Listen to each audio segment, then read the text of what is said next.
is exactly what that struggle is. At least, until you take a closer listen. Use the first 3 letters we got for free.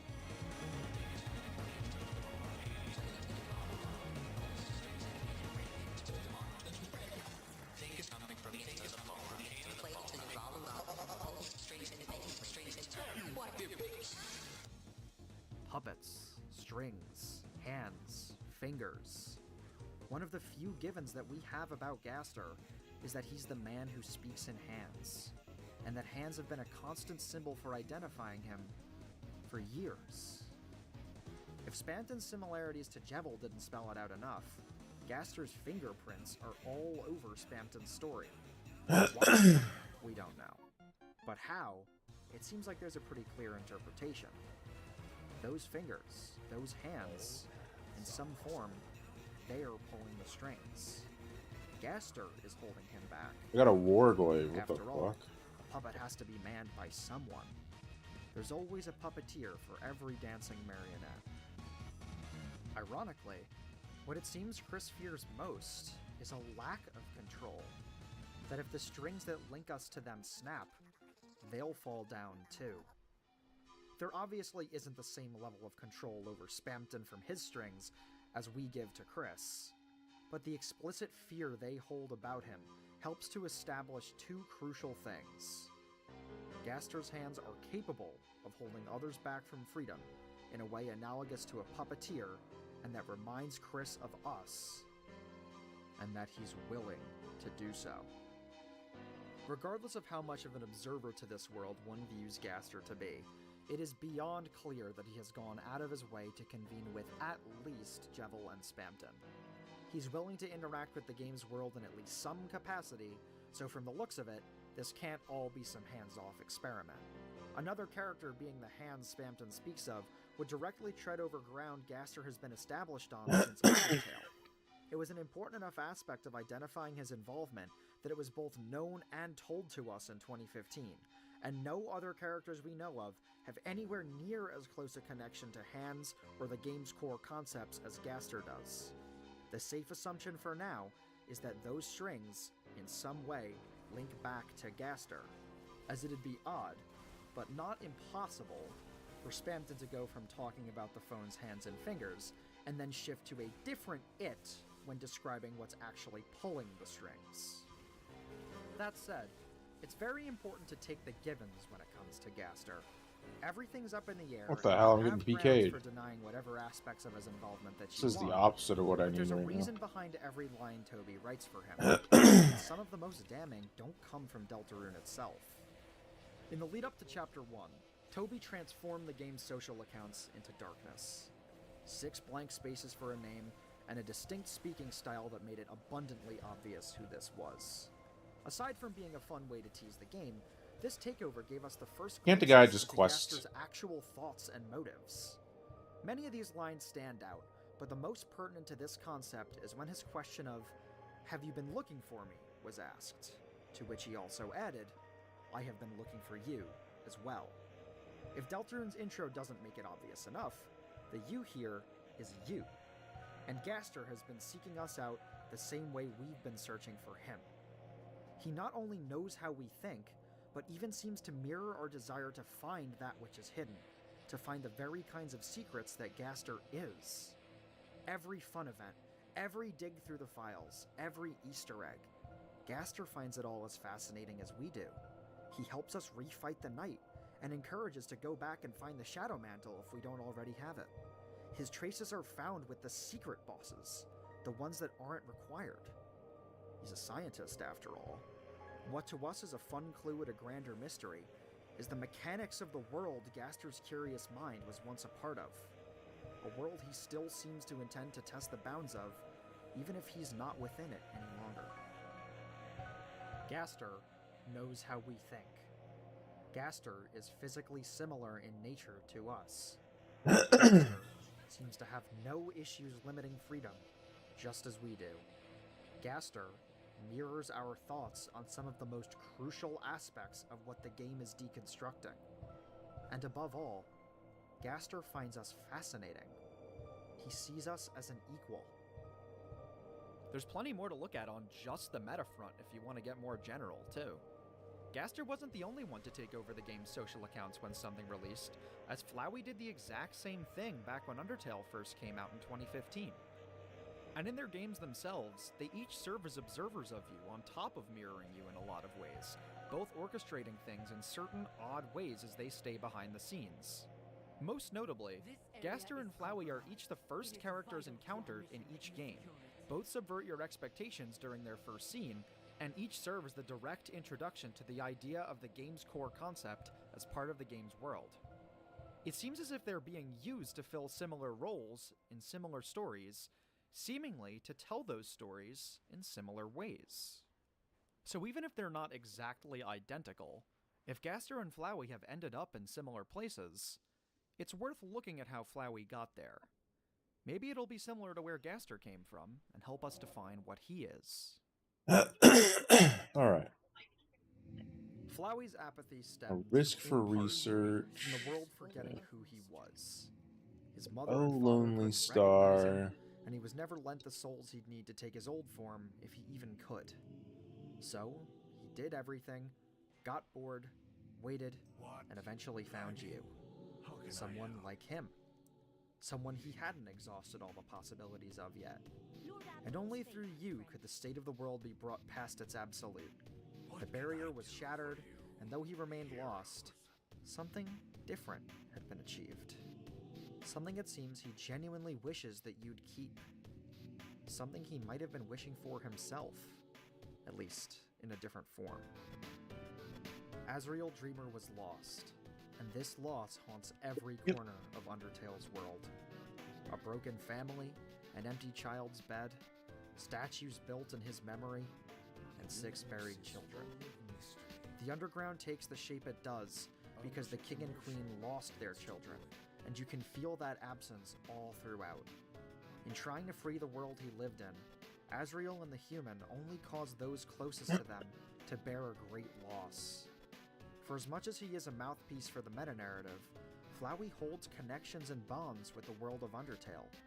He too has a dual nature, a player-paralleling mirror to your deepest-seated quirks, and the lost prince of the world's future, forcefully reshaped into something else. One a player, one a character. By no means is Flowey supposed to embody the same kind of protagonist and player dynamic that we and Chris do, though. His two natures are specifically adapted for Undertale, its world, and the concepts it deconstructs, because that's the story with the themes Flowey was meant to be a part of. There's no mentions of him being more real, just that he saw everything. While certainly not required to fulfill his function, a version of Flowey adapted to Deltarune's world may end up sharing at least some of these aspects from the narrative version of him, and Gaster does have a fair bit of this in common. A person whose life was cut short, with interest in a red soul, who still clearly had an impact on the world despite their name no longer being so loudly spoken. A person brought back in a new form, interacting with the world in a new way, and ending up feeling some familiar way about it. But Gaster is gone. Azrael's very name doesn't cause the game to restart. He's remembered, with clear artifacts of who he was still considered valued. He's mourned, with the only reason his tale is not much spoken being that it's tragic. He's even still physically existent, albeit in an unrecognizable state. But as it turns out, Deltarune has someone like that, too. Des Holiday was lost, and that loss is seeming more and more like the single most defining force in Deltarune's narrative. Even since before the paid release of the game, we've known the general motions of what happened to her. Both her and Chris went into the shelter, and only one of them came back. Chapter 4 decides to stop being coy and start actually requiring you to interact with the fact that Des did exist, did matter, and in some form still does. And it's looking like the future chapters will illuminate their fair share of info on her as well.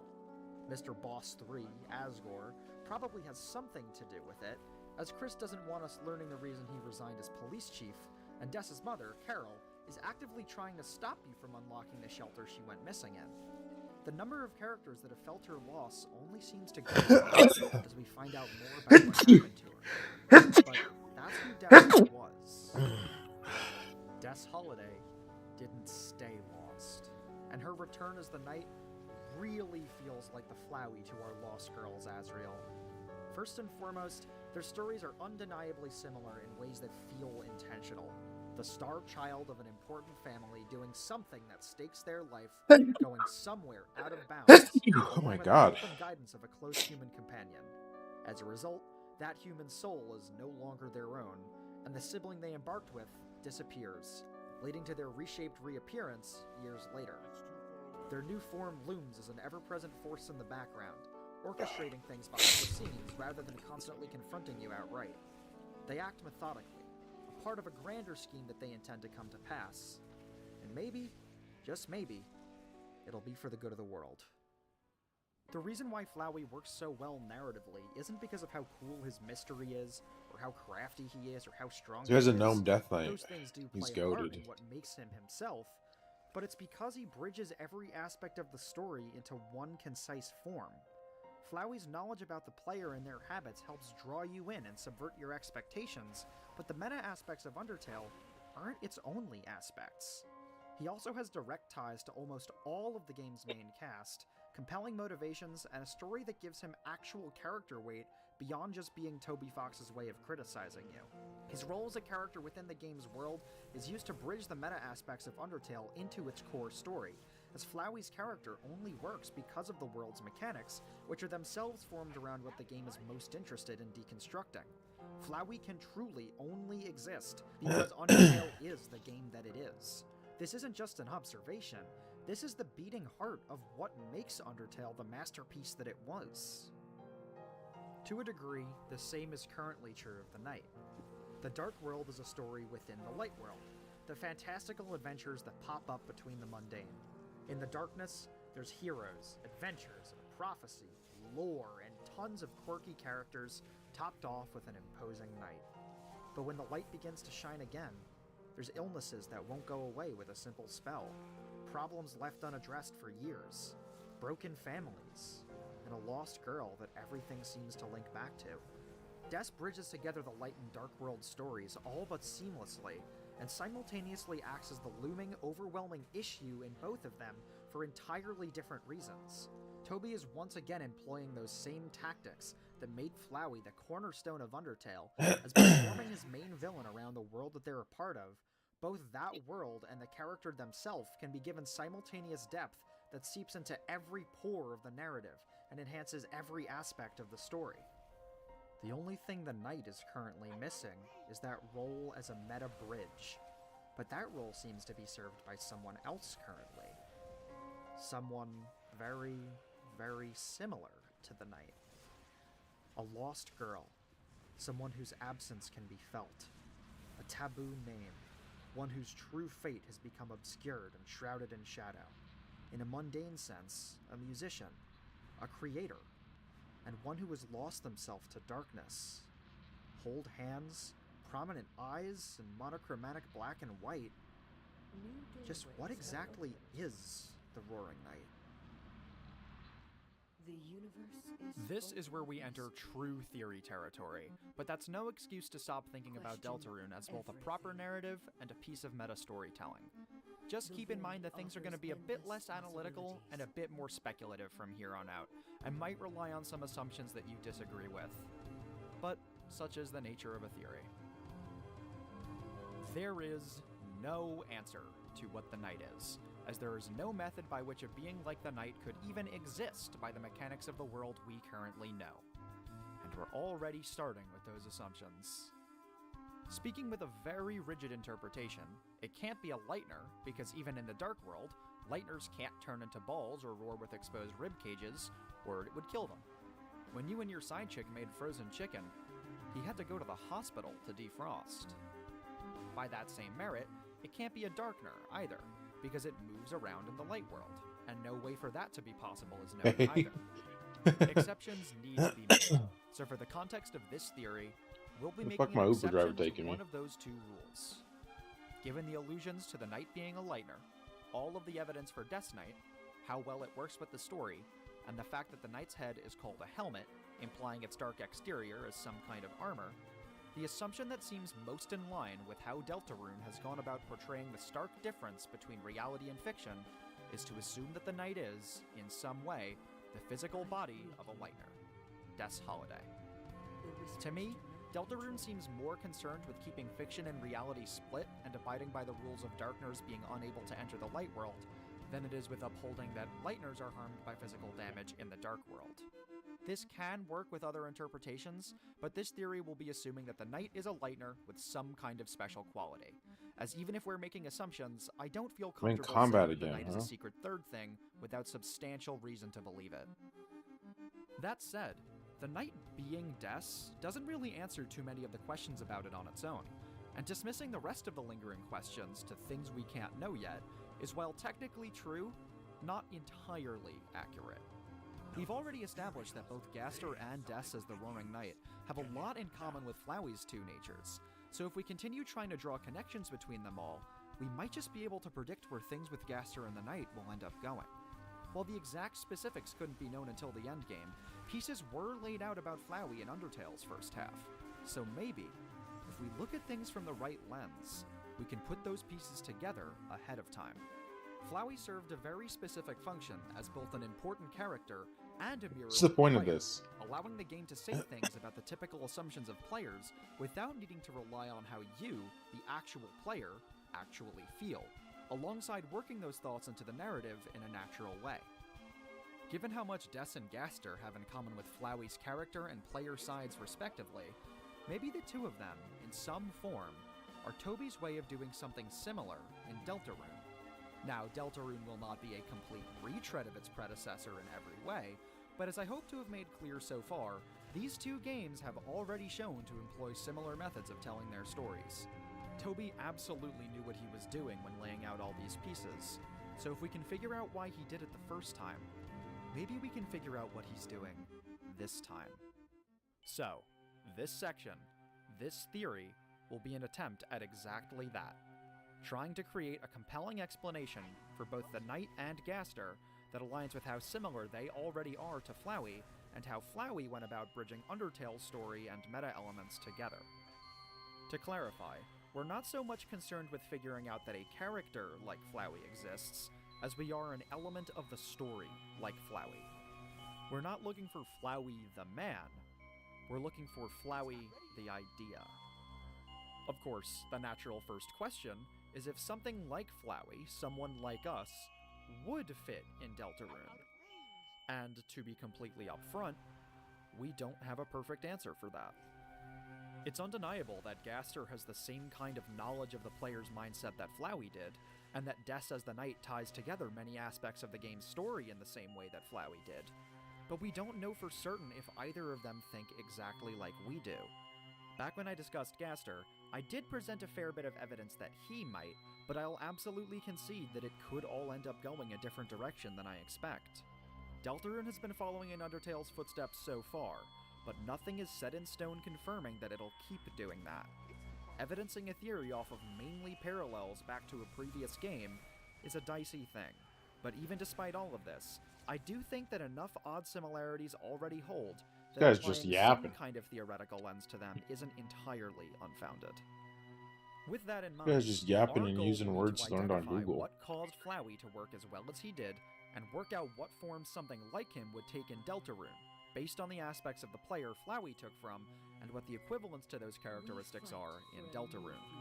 Basically, we're going to try to find out what made Flowey work, and see if Deltarune might be going for what Flowey did too. If we're lucky, we might even find a way to slot both Gaster and the Knight into that dynamic to explain why they both are the way that they are, and maybe even give us a decent answer to what the Knight is from both a narrative and writing perspective. Alright, I'm However, resisting as the established, whispering chair. We can't know for certain if this will be the case, so we have to rely on what I would consider to be the big assumption we'll be working with for the rest of the theory, which is that Deltarune will continue to follow in Undertale's footsteps as it has done so far, and will have someone like Flowey. Have a parallel to, or someone who thinks like, the player. It's not like there's nothing leading me to this assumption. That's what the video has been about so far and will continue to be about, but I figure it's good to just come out and say that, yeah, I can't confirm this with 100% certainty. If that's the thing that breaks this concept for you, I understand. as there's no way of knowing if things will continue to be like Undertale. Oh my or god, even bros. be like Let's get on Undertale with the in exact theory. way I describe. This game does not need Yep. So diagram. let's skip ahead.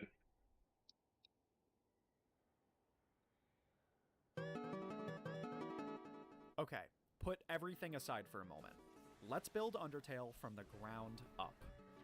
Saving systems in games are typically a convenience to mark your progress, but they also open the door to making you feel like you have no consequences, because any errors can be undone by a simple reset. This additionally results in emotional investment in the world fading after enough time playing. Undertale realized this, and wanted to subvert it, and figured the best way to do so was to introduce saving and loading as a diegetic concept. This power existing within the game's world, and your choices being remembered in ways other games don't remember them, inches the game ever closer to being able to provide the commentary it wants to about the meta concepts it wants to. However, even by the game having this concept be diegetic, stating how the player feels is impossible. Their actions in the game can be responded to, but it can't ever know how you feel. The game cannot provide direct commentary about your thoughts and feelings without taking things a step further. That step further was Flowey, who possesses the ability to save and load and abuses it just like the player does, shown in his required battle in neutral or his speaking about himself saving in No Mercy, and many other optional times. By allowing Flowey to save and load, the game now has a potential mouthpiece for how its core concept affects all players. All it has to do is write Flowey feeling the way it believes players typically do about its core concepts. And thus, the player parallel is born. The game is now able to sidestep saying that you do this by having someone present in the story that's doing what you do, so it can allude to how you interact with its core concept without making bold assumptions about your feelings. It never has to say, Oh my god, this is so actually you feel taking me bad, literally all because fucking it can day. say that Like, Flowey holy did, shit, so this is a Flowey fucking felt. quest line. However, Undertale isn't just a commentary on the habits of players. It's a story, too, with a rich plot, diverse and memorable characters, and a unique world suited to what it wants to say. Its world was notably built around the concept of saving and loading existing within it. Likewise, Flowey wasn't just a meta-commentary on your habits as a player, he was a crucial character in Undertale's world, with relevant connections to a majority of its other cast members for reasons entirely separate from his role as a mirror to the player. In this, Flowey acts as what I would call a meta-bridge character, one who links together the world and meta aspects of the game he's a part of by being someone crucial to both. As a brief recap, Flowey is Asriel Dreamer, the son of two of the game's most important characters, whose death caused the Underground to take the shape that it has. However, his revival, an event in the game's narrative, gave him access to the game's core concept, which he used in ways similarly to how the game expects you to, and allowed him to feel the way the game wanted you to, so it could deconstruct how it thinks you usually act, without the player ever needing to feel that way about its core concepts directly. As a result, the full message the game wants to convey comes across to the player, you get the satisfaction of connecting the dots about what Flowey represents, and no assumptions about your exact feelings need to be made, meaning there's no chance your immersion is broken. Even if the typical assumptions of players were different and that layer of commentary was removed, Flowey still works as a character, given Undertale's world and its rules. And this, right here, is what I think makes Undertale work so well. A narrative and a meta-commentary, both inseparably linked by a character that bridges them both. And most importantly, one that it can know the thoughts of. One that it doesn't need to assume the feelings of for its story and commentary to come across without a hitch. As a reminder, the player cannot slot into Flowey's place, because we are not a part of the game. Flowey mirrors what the game expects us to think, and we may end up acting like him, but it can't know or rely on that for certain. Solely the player cannot be used to display what players typically think, because this player might not be a typical player, and is especially not a character within the game's world. Now that might sound silly to say, but it's worth mentioning, because Deltarune complicates things. And though it complicates things, we're gonna try to get it to end up looking a similar way. Now, Okay, I we build just up learned that from you the can highlight ground to objectives using the Deltarune, quest list. and see if the Flowey formula I was today applies years here. old. Deltarune shares many aspects of Undertale, including the dual nature of its narrative. It's both a story and a meta-commentary on the habits of video game players. In this case, commentary on that players often project onto the character they control, and assume that this character is them. This is evidenced in the intro, the very apparent subtext of the Weird Route, and in that Chris, our protagonist, often acts without us, and displays their independence at least once per chapter. I don't think that statement is very controversial, so I won't expand much more on it than I already have. As a result of this, instead of saving and loading, Deltarune chose player control of a protagonist as its core meta concept. As an equivalent to the world of Undertale responding to saving and loading being used in various different ways, Deltarune's world responds to the fact that you are not who you control. There are other ways that this has been done, such as the player's role as the angel, or an angel of prophecy. For the But horde. the primary way that this has been displayed so far is through Chris Dreamer, a character in the game's world who does link our control of them, and thus the game's core concept, into the main narrative. So are they Deltarune's meta bridge character? Are they Deltarune's Flowey? Well, yes and no. Chris undeniably bridges aspects of the game's main meta concept into its primary narrative, but they do not do it in the way Flowey does, which means that if Deltarune does have a Flowey, they can't be that Flowey. Chris is an important player in the narrative with a direct connection to the game's core meta concept, but they don't feel how we do about character control. They feel quite the opposite. They also notably lack an equivalent to the player's use of the game's core meta concept. This isn't the end of their story, though, because Chris isn't alone, and that is very important to this game's core concept specifically. Chris isn't just Chris. It's in this distinction between player and protagonist that we make a major adaptation to this chart for Deltarune. There isn't a single person situated at the center, there's two. Deltarune's core meta concept inherently comes in two halves, a player and a protagonist. Undertale did not differentiate much between the player and their player character, at least not to the degree of Deltarune, so this distinction is only necessary here, as saving and loading, Undertale's equivalent to Deltarune's player-protagonist stuff, draws a line between you and the world, not between you and your protagonist. Even with this distinction, things still do not work out, as Chris's player is the player, and the game cannot assume that any given player feels how it thinks typical players do, because that will not always be true. If the game started assuming what Chris's soul thought, and acted like that's how we, the player, thought, it'd be pretty immersion-breaking.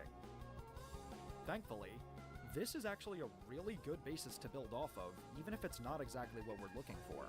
This is the same kind of basis that could have led to the creation of Flowey, as we can clearly see the things that involving the player directly prevents us from doing. And just like with Undertale, the biggest issue is that the player's thoughts and feelings cannot be assumed with total accuracy. The player can exist in the game's world, and we very much do, but how we feel about the world still isn't something it can know.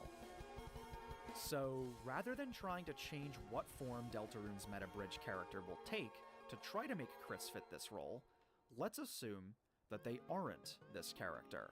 The two at the center are us. You and what they call you. If we assume that Deltarune will have a Flowey, which is what we're doing in case I wasn't clear about that, then we'll have to find two characters that each mirror one half of our player-protagonist dynamic with Chris. One player, one in control, and one protagonist, one being controlled, to slot into the middle. A second player-controlling protagonist duo would fill the same role as Flowey and his blatant use of saving and loading, as both What are directly you laughing utilize about? the game's core meta concept, What happened? in this case protagonist control, in a form that isn't you, and would allow for commentary to be provided about it without your actions ever being directly relied upon. Ideally, both characters we slot in will also connect back to the game's world in a similar manner to how Flowey did, as that was one of the most crucial aspects of working Undertale's core concept into that game's primary narrative. Without any other assumptions about this game or the characters within it, aside from that this will happen at all and that Deltarune will even have someone like Flowey, this is where we stand at the present. If Deltarune was going to have an equivalent to Flowey adapted for its story with its core concept, this is kinda sorta the base criteria I'd expect them to fill. Note that I say that the protagonist doesn't need to think like their player does, because our protagonist, Chris, doesn't seem to think like we do, and in fact seems to actively disagree with our assumptions about them. That doesn't mean a protagonist parallel won't, or that they can't, just that it's not necessary. One character thinking like us is more than enough to provide commentary about how we think, as only one half of this dynamic actually represents us, the one playing. You could additionally argue that the one in control doesn't need to feel anything about the characters in universe and vice versa, as long as they remain outside of the game's world like the player does, but the entire point of a player parallel is that they're a character that exists within the game's world. So I'll assume that even the player of this dynamic has emotional connections to the game's world as a result. Though really, what's most important is just that they mirror a typical player's thoughts and assumptions on its core concept, and what the game deconstructs. Regardless, even the non-Flowey characters in Undertale's world still felt things about the player saving and loading, and how the one that could save and load felt about the game's world was an extremely important part of what Undertale wanted to deconstruct. Assumedly, a character that slots into this dynamic would be a character with relevant connections to the world even outside of their role as player, as that's what Flowey was, but we'll leave it up to interpretation for now. It isn't confirmed that they need to. So, to briefly recap, if Deltarune No more was gonna recaps. have a Flowey, they'd mirror us and Chris, because control of a protagonist, of which Chris is ours, is the most important meta aspect of this game, and is the equivalent to Flowey being able to save and load in Undertale. What we're trying to do is to allow for someone in this game's story to mirror the player by interacting with the world the same way we do, as that's the most crucial part of what made Flowey work so well. These characters, our player parallel and protagonist parallel, would additionally link together the primary and meta narratives, allowing the game's core concept to be introduced in a form that is not the player, who may now use the core concept in the way the game wants us to for it to provide its commentary, once again, just like Too many Flowey. portals. I should have named this another Flowey. God, dude. We're hammered. And all of that was the simple version. I didn't even talk about the themes of Deltarune's narrative, its divide of reality and fiction, or any of the equivalents to those ideas in Undertale. I cut a lot out, and rest assured, I'm aware that I cut a lot out. I hope that this doesn't seem like cherry picking, but I do need to focus on the Peter aspects Pan. of these games specifically relevant to this concept. If there were any major holdups, or times where the logic we're assuming holds didn't hold, I would have mentioned them. But the only things in the way of assuming that this is all true What's up, little are pigtail you other roll? assumptions. That said, You have this pigtails? template is not how Toby Fox made these games, and deviations from this are to be expected. This isn't how the game has to What's go up, for it to Buttercup? be good, nor am I claiming that it is. Even Really? still, I do personally think that Okay, let it this out. is accurate.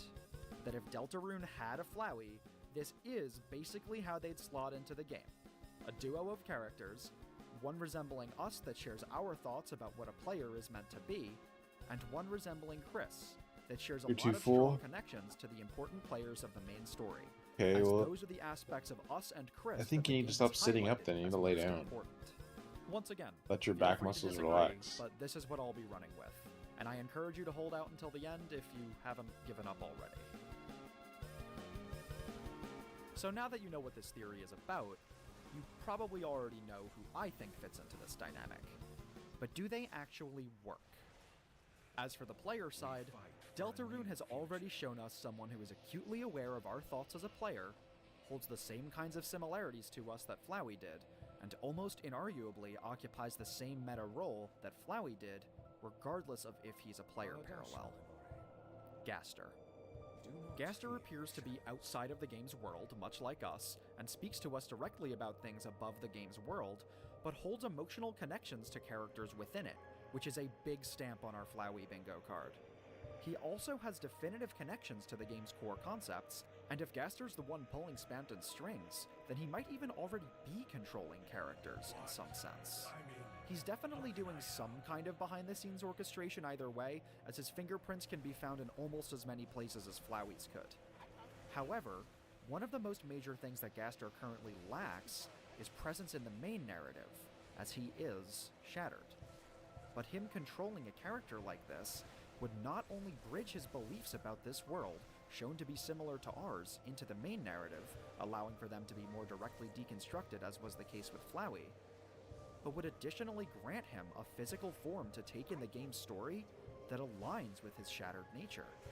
He can show up without showing up, do things that impact the world without being a part of it, just like the player, in the same way that makes us so important. More on this in the next section. I'm missing a quest. What the Gaster as a hell? player, he'd need a protagonist, and I imagine my choice there is clear as day. Who aside from Gaster has these same kinds of parallels to Flowey, and the character side of Flowey's dual nature? Who else acts as a bridge between the two overarching stories that their game is intending to tell? Who has such strong ties to Gaster, narratively, symbolically, and thematically? Who else experienced the same kinds of loss of self and persistence in a different form to both Flowey and Gaster? Des. Des Holiday, the Roaring Knight, gains the sole aspect of Flowey that they had been missing. That crucial link to the meta-narrative, now bridging even Gaster into the main story with that same brilliant storytelling technique Toby used to great success in Undertale. The Knight's connections back to Flowey as an element of the proper narrative make even more sense, as they're doing the same kind of bridging that Flowey was. Every major important character has some kind of strong feeling about Des, and even those that don't do have strong feelings about the Knight.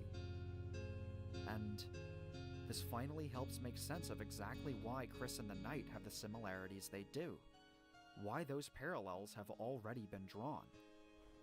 It's beyond them just being childhood friends. They're prophetic foils, each given their true powers by the angelic light above and the darker darkness below. They pose and act similarly, not just because they looked up to her, but because they're each trapped in the same fate. It helps make sense of the lyrics she wrote. Our heart isn't a demon, it's an angel. It's the arc that guides the heroes on their way. The demon heart mentioned by Raise Up Your Bat isn't our own, and the one in control of her has been referencing Satan since 2015. And maybe, in some sense, if she's as conscious under that helmet as Chris under our control, then given their similar situations, she likely knows she's the only one working with the real Chris. What can I do? Because she's another Chris. To Holy recap shit. and simplify all of that, if Gaster controls the Knight, a duo similar to the player and Chris would be revealed that both conforms with what the game has already presented, as Gaster and Des are both similar and connected even if this concept doesn't hold true, and would provide the same kind of element of the narrative to Deltarune as Flowey did to Undertale. One who embodies the game's core meta concept and the typical assumptions of players without being the player themselves, and who can bridge that concept into the main story because the conditions of the game's world made them that way.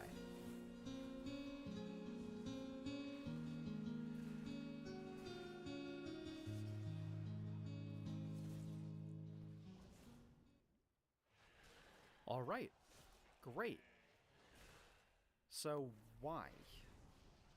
Beyond just being kinda cool, why would this be the route Deltarune actually ends up going? Unfortunately, the most concise way to answer that question is also something that you could view as a major criticism. It's just Flowey again. If I had to take one guess at the most controversial part of what I'm arguing here, it would be that it's too similar to Undertale. What? Deltarune, I mean, it's not how a can I filled-out template. The lack of a bishop confirmed that much. It's not a 2016 AU that creates new versions of the exact same characters with the exact same roles. It's a new story, with new mechanics distinct from Undertale, that'll do things it never could have. Would Toby really base Deltarune around Undertale so directly? Don't get me wrong, I've wondered that too, and I promise it's not as bad as you think. If what you disagree with is that the knight isn't autonomous, My or that god, Gaster dude, will we be the next finally did Flowey, it. or that Deltarune will even have a player parallel, I don't think I can make those concerns go away. Once again, at some point, it's gonna come down to assumptions. And I think we passed that point back when I pulled out a diagram on you. Consider this section less of an argument and more of, here's how I think about it. Regardless of what specific variety of Death Knight you believe, it's undeniable that the concept has some pretty striking similarities to Undertale, right? I mean, scratch all the controlled crap, and you're still left with a lost sibling that ventured with the soul of their human companion to a region outside their traditional home, which caused them to go missing before they came back in an unrecognizable state. That's a pretty specific connection. Wait, this is a draw, fucking right? dungeon. Even if you're not big on Death Knight, Carol Knight is as much a retread of Asgore as Des is to Asriel. And you could argue a non-Lightner Knight that's based on Des's traits is actually more of a direct Flowey parallel. It's not like Toby's trying to hide Deltarune's similarities to Undertale anyways, but it almost seems like things are modeled around Undertale in some way. Core meta concepts, knowledge of the player, deconstruction of JRPG tropes, a world beneath, an adventure back to the light, someone who's been lost. Astute viewers may know where I could go with this, but I'm going to turn this a different direction and say that there's a pretty easy to nail down It and hurts your relatively knee. obvious reason for Toby to make a parallel story. Just bend over and touch your To make a toes. game like Undertale again. Because it worked the first time. Hear me out on this one. It's easy to forget given how long ago it came out, but Undertale released as an indie game with hardly any funding or following whatsoever. It was partially programmed in a basement. The way people were first exposed to Undertale and its rich, subversive world wasn't sans stronger than you like I was. It was by playing it. And a lot of people played it. Undertale was massively successful, not just because of its quirky characters and memorable dialogue and the secrets hidden away within, but because it's an immaculately well-crafted story that understands how to budget its time. Select bits of the writing are a little rough around the edges, but the game carried itself. It gathered all of its popularity through the sheer fact that Toby Fox knows how to make a video game. Deltarune is a very different game to Undertale, and video games can get popular without being Undertale, but it speaks to me that Toby has chosen to go about writing Deltarune in the way that he has. Okay. To retread many of the decisions he made with Undertale tells me he knows how well it worked, and believes there's more to do with some of those same concepts. It's the same reason why Gerson, Asgore, and many of Undertale's characters are coming back and being used in new and interesting ways instead of every new important character being totally original. Let's take an example of Undertale's genius particularly pertinent to this concept. Asriel Dreamer. Why did people care about Asriel Dreamer, and what made Flowey's twist work? Now, analysis is a very subjective thing. I highly doubt you agree with every single thing I've said so far, and there's no such thing as good or bad writing, and I'm not going to pretend like my opinion about Undertale is the right one. But the way I see it, and I think many agree, is that Asriel's reveal and the truth of Flowey's identity worked as well as it did because Flowey was a present force in the narrative. When the truth came out about the Dreamer Prince and how he'd passed away, not much had been spoken about him before that point, and Asriel was kinda introduced to most players as someone who was already gone. The pieces you'd gotten before that start to make some amount of sense, why the king and queen split apart, why the war on humans was waged in the first place, but it was more of a footnote, because you hadn't ever seen Asriel before. And then, right after, Flowey comes in and destroys Asgore's soul, preventing you from leaving the underground, and steals the 6 human souls right in front of your face. Likely for the first time, you have no issues actually fighting against the monstrosity he becomes, and might even feel so little remorse for him that you outright kill him. You load back, go through the True Lab, and find out some little bits about Flowey's creation, But there's a good chance you didn't realize Flowey was Asriel until he comes on screen and spells out his name in big bold letters. Now, Undertale never assumed what the player was feeling, but I imagine that if you were in 2015 and playing this game blind, your reaction would probably be, Flowey was Asriel the whole time? The reveal worked. You're given a reason to care about Flowey, then given conflicting reasons to care about Asriel, and then told to smash those feelings together because they were secretly the same character all along. The pieces along the way start to make sense. Toriel's empty bed, the talk of monster souls being the source of their compassion. Asriel's late introduction in the game fits and serves as a genius piece of storytelling because it wasn't a late introduction. He was there the whole time, and the mechanics of his existence were getting explained, but you just didn't know it. now remember how similar Flowey is to Des and Gaster? Does Toby have to follow these exact same steps with Gaster and the Knight for the game to be good? No. Do we even have a confirmed method by which Gaster could be controlling the Knight? No. But in a hypothetical world where things did go this way, it would, similarly to Asriel, add a physical form for both Gaster and Des to take in the game's main story way before their seemingly gonna be late introduction, at least past the halfway point, and allow them to start doing things blatantly right before your eyes, chapters before you find out who they really were. Not all players are going to be familiar with Gaster. A couple of secret events from the previous game aren't sufficient for introducing someone that's been implied to even be the reason we connect to this world at all, and a one-on-one dialogue once per chapter isn't going to cut it forever. So if the Asriel that is Gaster just directly pulls a Flowey and is secretly controlling the Knight the entire time, it would simultaneously introduce him in a tangible form that both the player and the characters in-world are familiar with, while harkening back to those same meta-elements of Flowey that helped define Undertale's most subversive aspects, the same kinds of ones Deltarune currently shares. The same applies to Des being Gaster's Chris. This is a stupid idea. Plays the role of that crucial other half to Gaster's role as a player parallel, and completes the connection back to the player by not only being someone that a lot of characters care for, much like Chris is, but being someone that, as far as we're aware, wouldn't want to do what she's doing just as we force Chris to play the role of the hero. That's my thinking, at least. Toby probably has a different idea in mind, but I think that sounds decent. Or maybe I just want Undertale 2 and I'm way off the mark. But, I mean, that's not the only thing that convinces me of this. So, to close this out, I'll do a lightning round of some various different tidbits about how this plays into the game's themes, and places I think this could be going, even if I'm wrong about the player parallel stuff. Something very much of note about the Knight is the way that they act, particularly how animated they are, how elegant they choose to be at times. They don't seem to be much of a mindless, emotionless drone like Chris can sometimes seem, even if what we visually see of Chris's reactions is often deliberately dulled. The Knight still seems to have bits of a personality intact, and while this may on the surface seem like a point against them being forcefully controlled, it's actually exactly in line with our control over Chris. In Deltarune's world, even if you control someone, you still can't fully choose who you are.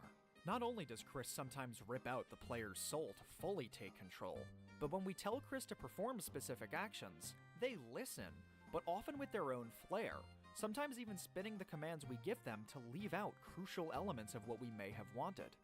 They're forced to do what we say, but they still choose how they do things. Elements of Chris's identity pour over into our actions as them, which is exactly in line with the themes of the game.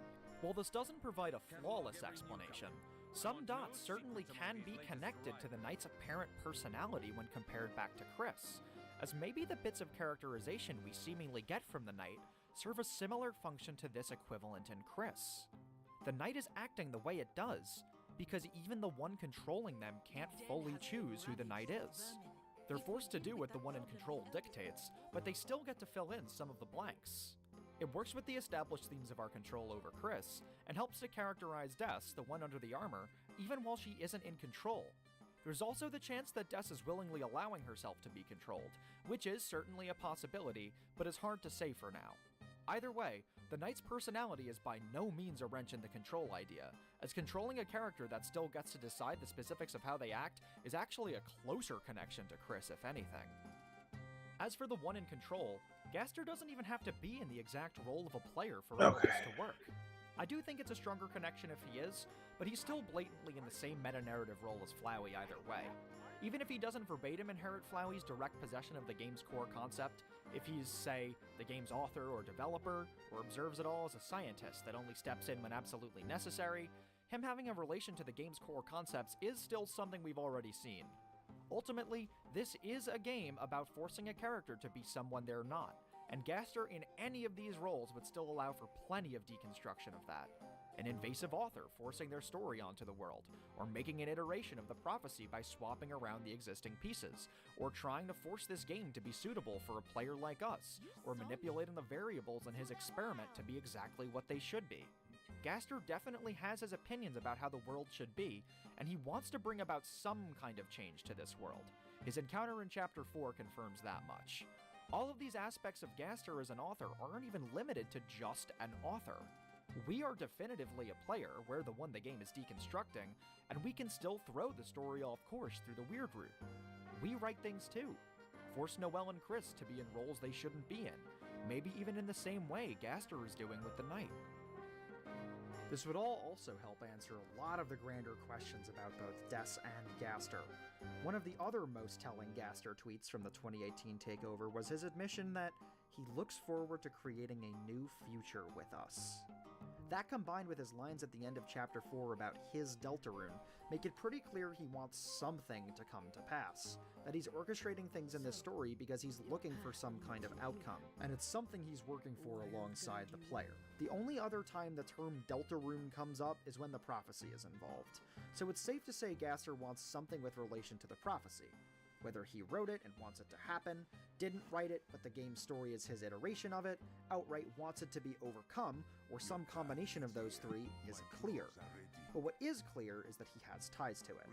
It's then by no coincidence that he also has ties to the player and Knight, the two greatest bringers of light and dark that we currently know of. The Knight's goals to bring about darkness might be one and the same with Gaster's goal to see those destined events come to pass. And this would certainly explain. Actually, I'm glad to be out of that zone. At their earliest convenience. This is a At least now it's not fucking purple everywhere. It's a tale of light and dark. And to make that tale go your way, it sure would make sense to have the main bringers of both of those forces on your side, being controlled by you and the one you view as your equal. And even if the one you control doesn't want the story to go the way you do, is that even their call to make? And that connects back to the weird route, which is yet another Flowey connection. Gaster forcefully changing the Knight's role and projecting over Des's identity, even if he can't fully replace it, is the same thing we do to Chris on the weird route. And the forceful changing of fate with the help of a holiday sister is just directly what the weird route is all about. So notice then that you only become Flowey, only get his spiel about the exact kinds of emotions that typically bring someone to exhausting all of the possibilities in a game when you go through with Undertale's most prominent and mortally dubious alternate route. Okay, we've been going on about this for a while, so let's wrap it all up with this. What makes the player's place in this world as interesting as it is that we aren't really a good guy or a bad guy. We have a unique spot as the force that's possessed Chris, for better or for worse, but certainly aren't making them happy in any case, while also seemingly being the only reason the heroes are able to proceed. Our guidance, our light, our power is the very thing that sees our party through. That's a very complicated role, and one that inherently relies on that Deltarune as a world different from our own, where instead of being a hero, we're a god guiding the heroes. Undertale tackled similar ideas, and had to figure out a way for the player as a Time Lord to be introduced into the story without it feeling too direct, which I'm sure, as you could guess by now, it did through Flowey. Not only does he account for us, but his past actions, even if they've been reset, have still likely clued others in on some aspect of what we are, and why one like us would do what we do. Deltarune 2 will need to address us and our crucial feelings and assumptions at some point, but for the integrity of its narrative and the impossibility of assuming what all players think, it probably won't do that directly. It'll do it in the same indirect form Undertale did. Have someone just like us, who sees the world just like us. It can't determine how we feel about the world or why we do what we do, only show what our actions do to it, and respond to those. Even if it makes a few assumptions, our feelings, our choices, haven't mattered much so far, have they? There's only one ending. So, the way most in line with Undertale for Deltarune to give its commentary on the concepts it's been deconstructing since the moment you open the game is to once again hold up a mirror and force you to think about what you do when it's done by another you. This guy fucking actually thinks I'm gonna stand up and clap. I can't handle any more of this.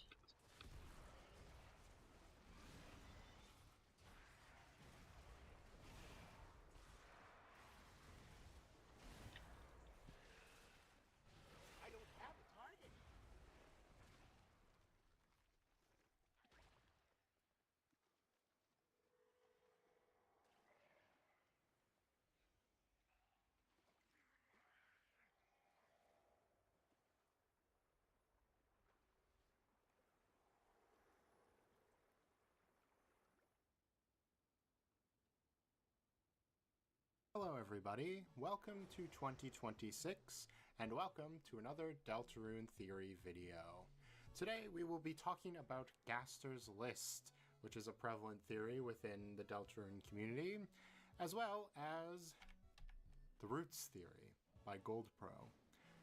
Concerning the view count, I imagine most of you already seen this video, but if you haven't, I will be referencing some of the ideas from it.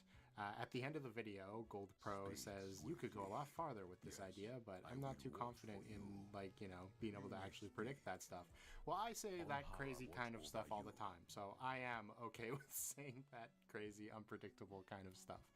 And yes, it's mostly, this video is based on an idea I had when I watched this video originally, as well as trying to tie into how Gaster's List could actually work.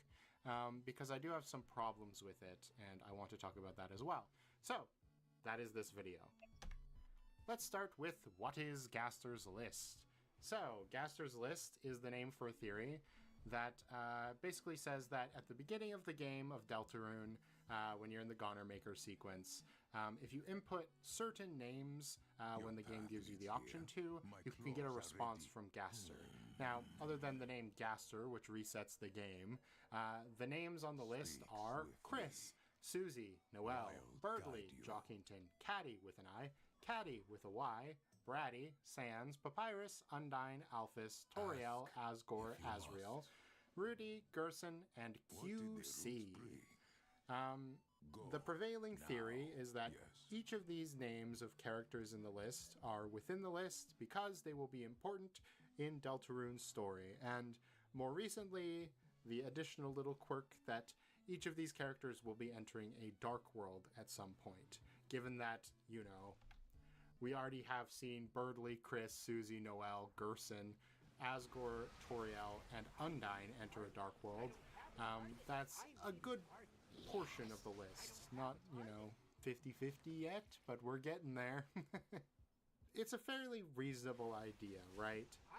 I mean, come on. It's a list of names. Surely these specific characters will be important, right? Otherwise, why have them included here? Even characters who seem less important, like Caddy and Bratty, have a little mini storyline going on throughout Deltarune, which could pay off in a dark world. Alphys, I mean, Undyne is now missing, so her little storyline of connecting with Undyne in this universe has now been disrupted, so potentially she could have something going on. Probably the least important of all of these characters so far, other than maybe Papyrus, but obviously we have an attachment to him from Undertale, is QC, who is the cafe owner in Hometown, the Purple Bunny, of course. QC didn't really have a name in Undertale, although she did exist there and ran the inn in Snowdin. And now she does, which really implies she's going to be more important, but how? There hasn't been a subplot with QC in Deltarune like all of these other characters. Well, except for the thing where going to the cafe As Chris will get you little nuggets of information about Azrael and the past. So maybe there's something there, perhaps? Like I said, I do have some problems with this idea, though. One of them is that there was an original list in Undertale. Undertale had this exact same little subset of Easter eggs. If you put in any of the main characters' names in Undertale, you would get a response from them. Gaster's name would also reset the game, and of course you could enter hard mode as well by putting in, you know, the true name. In the original list, there are also names of less important characters, like Aaron. Aaron never ends up being super important later in Undertale. I mean, he's kind of funny, but that's about it. And his name was in this original list. So, if one wanted to, like me, per se, they could say that, you know, this is just that again. It's just now with some Deltarune characters included. Okay. Have, you know, some importance to the game, like they're recognizable, but that doesn't mean they're going to be in a dark world necessarily, or a main player in the plot, right? Because you'd think if this was a list of characters that would have been important players in Deltarune's plot, that Carol and Des would have their names on this list, right? I mean, even if Des isn't the knight, Des is still very important to the world of Deltarune, and Carol has also proven herself to be an important character that is probably going to play a role in the coming chapters. So why wouldn't their names be included on the list? Even if you don't believe that Carol has ever entered a dark world, based on the text from the unused person in the code, the unused text, they talk about a nightmare about entering a dark room and the door closing behind them, which is exactly what happens to Chris and Susie in Chapter 1 when they enter the dark world, which heavily implies whoever unused is in the text, which is almost certainly Des, has entered the dark world before. So surely Des should be on the list, right? Now there is a reason they wouldn't be on the list practically, and that's because both Carol and Des's names are meant to be hidden from the player when they start the game. We are slowly getting pieces of, you know, information about Des as the game goes on. But if you could just data mine the game and see during Chapter 1 that Des is one of these important characters, it would kind of blow a big hole in, you know, the intrigue of the coming chapters. And Carol, I mean, her theme is just called Sea. So clearly, for some reason, Toby wants to hide her name from us. And I'm not really sure why, to be honest. Maybe it just makes her more intimidating before we actually meet her. But yes, Carol's name is also purposefully hidden from the player, so it does kind of make sense for her to have her name excluded from this list of character names. Although that does kind of shoot a little bit of a hole into the theory that these are all the important characters that will enter Dark Worlds or be important to the narrative of Deltarune, if two of the most important characters in the narrative aren't on the list specifically because they're so important that Toby doesn't want to spoil them, right? Number 3, Gerson. So, in this picture, you can see I have Gerson put on the side of characters we have seen in Dark Worlds, because of course, we saw Gerson in Chapter 4's Dark World, right? Well, kind of. The old man, who is only ever referred to as Old Man, that we see in Chapter 4's Dark World is a Darkner made from memories of Gerson, right? That's how Ralsei describes it. So, like, yeah, he's basically Gerson, but he's not, like, literally Gerson, right? So should that really count for the list? Like, probably. I mean, how else would Gerson enter a Dark World if he's dead? But, you know, it also adds a little scruple to this being so straightforward and obvious, you know what I mean? And finally, the Roaring. The Roaring is basically a Dark World swallowing the entire town of Hometown, and it's almost assuredly going to happen during the story of Deltarune. So shouldn't everybody in Hometown's name be on this list? Because they're all going to enter a Dark World during the Roaring?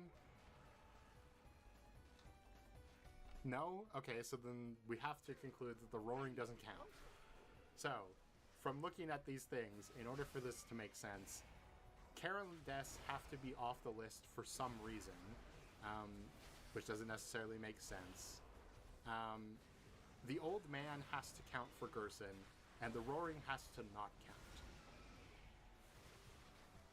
Using those stipulations, I think I can actually still come up with something rather compelling, though.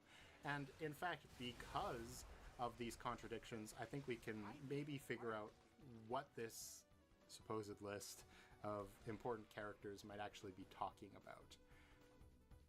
And that's when we get to Roots. So I'm going to give you the briefest of rundowns on Roots, because I'm assuming you just went and watched the video, or have watched it before, and I'm just going to be reminding you of it. But the basic idea is that this section of the Mantle game in Chapter 3, the true Dragon Blazer-styled freedom game where you can kill the enemies, this is also foreshadowing for the Weird Route, just like the board previously was, where you had the White Cloak, right? And that this one is going to be foreshadowing Chapter 5's Dark World specifically. Within Gold Pro's video, the idea is essentially that in Chapter 5, we are going to be visiting multiple Dark Worlds, or somehow the town of Hometown itself is going to become a Dark World. And because the festival has flowers being put up all over the place, that will fulfill what Gerson says Chapter 5 will be like, which is the field of pink and gold, garden charred in an inferno of jealousy, right? That Hometown will literally become a garden because Asgore's flowers are going to be everywhere, and that will be what Chapter 5's Dark World is, more or less. The problem with that for me is, once again, wouldn't that mean everybody is going to enter the Dark World, right? And moreover, if that were the case, or even if, you know, I've heard different variations of this idea as well, that Chapter 5 is going to be Dark World set in multiple buildings across Hometown, and we have to traverse to each of them, and that Asgore's just going to be like the first one.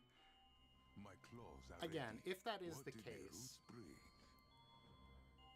does it really make sense for Gaster's list to only include these characters? And does it really make sense that this page from the sweepstakes has been revealed to us? So let me explain what we've got on this page, in case you don't know or don't remember. One is the Forbidden Path began with ice magic, and that's just to remind us that Chapter 3 tells us about how to do the Weird Route in Chapter 2, and then, you know, the next board for Roots might tell us what to do in Chapter 5. In the Spanthian Sweepstakes, there's a page where you can find 5 numbers. 1, 2, 3, 4, 5. And it is widely believed, and really only makes sense, that these 5 numbers relate to the Weird Route in Chapters 1 through 5 of Deltarune. In Chapter 1, there's no Weird Route, so it is small, and in fact, it is in black text, so you can't see it unless you highlight it like I have for this screenshot. Number 2's is a huge 2, because obviously in Chapter 2, we are able to wield Noelle as a weapon, essentially, to Snowgrave Birdley, and it has real-world lasting consequences. In Chapter 3, the number is invisible, and yet it's just as big as Chapter 2, and this is probably because the Shadow Mantle and the Shadow Crystal that you can only really get with the Mantle. I mean, if you're crazy, you can get it without the Mantle, but most people can really only get it with the Mantle, is going to be important for the Weird Route, as well as maybe the fact that the Mantle game foreshadows how to do Chapter 5's Weird Route as well as Chapter 2's, right? 4's is not as small as 1's, but it is visible, and it's, you know, it's there. And this is probably because, you know, we don't really do much in Chapter 4 for the Weird Route. We get that cutscene with Chris kicking the heart, I guess. But mostly we're just undoing Chris trying to stop us from doing the Weird Route. So it's not a huge deal. Chapter 5, however, is more or less a midway in size between Chapter 4 and Chapter 3 and 2. So it's not quite as big a deal as Chapter 2 and 3, but it's still pretty big. And to me, this means 2 things. One, the idea I've seen floating around that Chapter 5 might be the end of the game in the Weird Route, like the Weird Route is going to essentially end the Deltarune universe at Chapter 5 instead of continuing on to Chapter 7. Doesn't really make sense, because that 5 would be huge if that was the case, right? And 2, there's no way that Chapter 5 can have Weird Route content that is halfway as important as Chapter 2 if we are going to multiple people's houses. If even a fraction of the people on Gaster's list are going to show up as What's up, Buttercup? characters in the Dark World that we have the opportunity to Snowgrave, that is going to cause major Stringling. changes to the Light World and the story of Deltarune that small little 5 How's it cannot feel? possibly encompass. If Feels even goated. just QC, Caddy, and Bratty got Snowgraved, that is way bigger than just know. Birdly, right? Oh, you know, Birdly going to the This little hospital, guy, that's what do you one think? thing. But now if 3 other Huh? people, one of them an adult, I mean, Caddy and Bratty are technically adults too, but, you know, Spaghetti they're right young there. adults. If the cafe owner suddenly comes down with the same thing as Birdly, this is going to be like, you know, there's some sort of mysterious disease we don't understand going around hometown. That would cause major ripples throughout the town, I'm sure. They'd be going crazy. So yeah, I do think it is basically impossible that Chapter 5's Dark World could happen with actual characters from the Light World that we actually will have the chance to Snowgrave.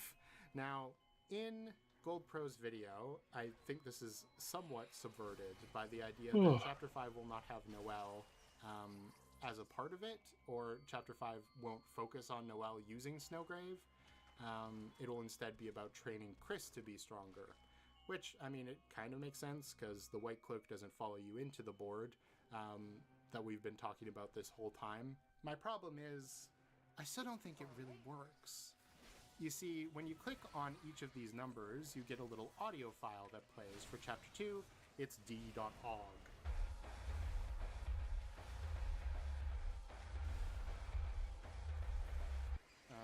Well, a snippet of it, which is what plays right before you fight Birdly. In Chapter 3's, it's the sound effect for the Shadow Mantle. It's called ma.mp3. And that is, of course, related to the Shadow Mantle, which you get in Chapter 3. So this presumably means that, okay, the result of Chapter 2's Weird Route is Birdly, right? The result of Chapter 3's Weird Route is getting the Shadow Mantle. When you click on Chapter 4, you get the red dot, which you can see if you try to think about Noelle in Chapter 4's Dark World after doing the whole Snowgrave thing by re-equipping the Thorn Ring. So, of course, the consequence of Chapter 4's Weird Route is Noelle has the Thorn Ring back. So the consequence of Chapter 5's Weird Route should be h.mp3, which is, I mean, I'll play it for you right now.